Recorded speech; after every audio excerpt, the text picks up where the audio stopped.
اسمعوا معايا المشهد ده وشيروا لي بتوع المراهنات ضرب. بقول لك يا دي يا نصاب يا حرامي، والمصحف لو شفتك كده لقطع لك رجلك يا حرامي. طير طير. ما خلاص يا عم، هو انا بشحت منك؟ طير يا سيد عم اقول.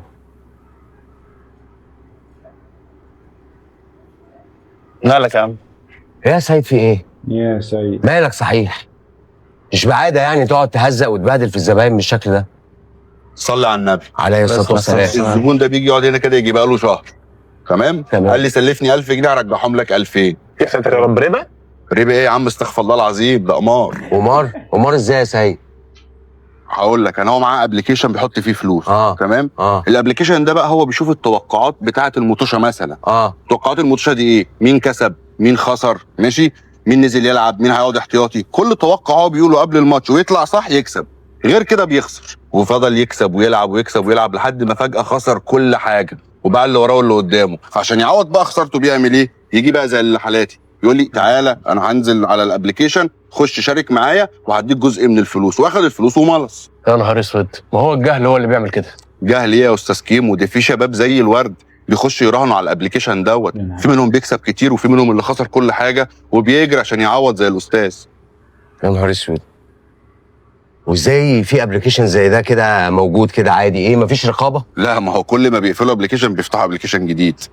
حتى العيال الصغيره دلوقتي شغالين على الابلكيشن ده. والله بيروحوا يشحنوا بالمحفظه.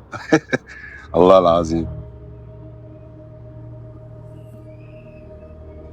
المشهد ده مش خيال علمي ولا مجرد مشهد تمثيل. المشهد ده اتكرر مئات بل آلاف المرات، ومش بس على القهاوي. المشهد ده اتكرر في بيوت وبين الصحاب في سهرات وعلى الانترنت. على كل المنصات بتلاقي بعض البني ادمين بيدعوا وبيروجوا لمنصات العاب مراهنات الكترونيه. ولو في لعبه او اتنين اتقفلوا اكيد صناعهم مش هيسكتوا ويضيعوا 15 مليون واحد كانوا ادمنوا خلاص المراهنات في مصر. في دلوقتي ومن زمان برامج لايفات ودردشات ومواعدات بتوفر باقات من العاب الحظ والمراهنات اللي متصممه بنفس التصميم اللي كان متصمم بيه الالعاب اللي اتقفلوا، على راسهم 1 اكس. كلهم سيستم واحد معمول مخصوص عشان يسرقوا بيه اللي في جيوب الناس ويغيروا عقول وتفكير الشباب ويخليهم يتعاملوا مع القمار والمراهنات على انهم شيء عادي. وبالفعل نجحوا في كده بدليل ال 15 مليون مستخدم في 1 اكس زفت. بس عايزين وزارة الداخلية تسلط الضوء على كل المنصات اللي بتوفر العاب حظ ومراهنات الكترونية، ويا ريت القمار الالكتروني بشكل كامل يبقى جريمة ويعاقب عليها القانون بأشد العقوبات، لأنها زيها زي المخدرات، اللي بيخسر بيدور على ضحية تانية يخسرها معاه، والدايرة بتوسع وبتكبر طبعا. وشكرا لمسلسل لعبة وقلبت بالجد وكل فريقه المحترم على تسليط الضوء على الجزء ده كمان من الفساد الإلكتروني بعد روبلوكس وبلاويها. ويا رب تكون سلسلة كبيرة بتحارب كل المنصات اللي أكيد مش هتقف لو اتقفل لهم تطبيق أو اتنين، وهيعملوا غيرهم كتير. لو معايا في اللي بقوله وصل الفيديو ده لغيرك بفولو ولايك وشير